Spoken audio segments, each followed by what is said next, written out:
We didn't see anything. We didn't hear anything. Michelle Augustin and her mother live next to the Celebration home where 4 bodies were found and a suspect, still unidentified by investigators, was taken into custody. Augustin says they never heard or saw anything that would indicate a tragedy had occurred.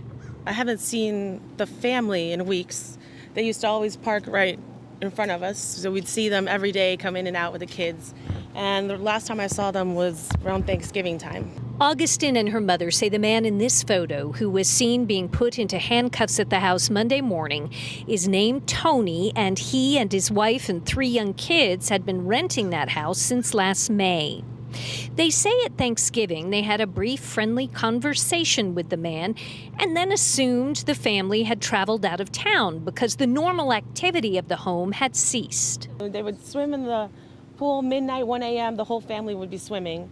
They had a basketball hoop in the backyard. They'd always be playing in the driveway with a basketball hoop. So always toys, and seemed like a happy family. Augustin says the first indication something might be amiss came last Friday when the owner of the house came by and was peering in the windows.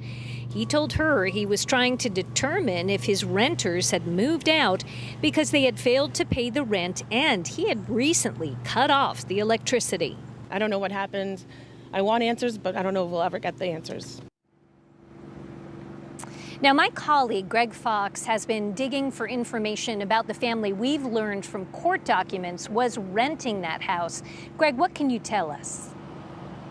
Well, we confirmed through Osceola County court records on that eviction that you had mentioned just a moment ago, Amanda, and also compared that with election records, voter records up in the state of Connecticut, as well as a series of business emails that matched in both the lease records here and business records in Connecticut to confirm that this is, in fact, Megan and Tony Todd that are originally from Connecticut. Family Physical Therapy is in Colchester, Connecticut. Locals call it a popular place for sports medicine, especially for young athletes. A small bouquet of flowers on the door is near a sign that says it will reopen in the new year. It's owned by Tony and Megan Todd, who, according to property records, have owned an Osceola County condominium since 2005 and have lived off and on in both states.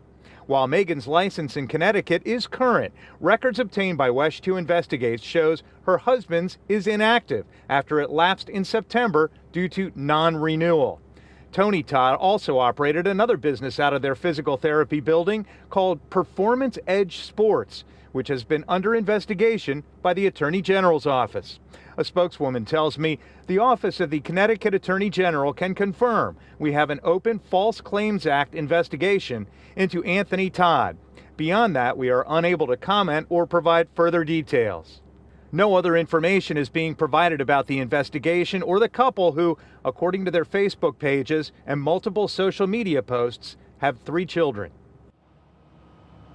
And according to our NBC television affiliate in Connecticut, the state police there say that they have not, and they reported this in a release, that they have not been asked by anyone, any of the authorities in Florida, to assist with the investigation in this case.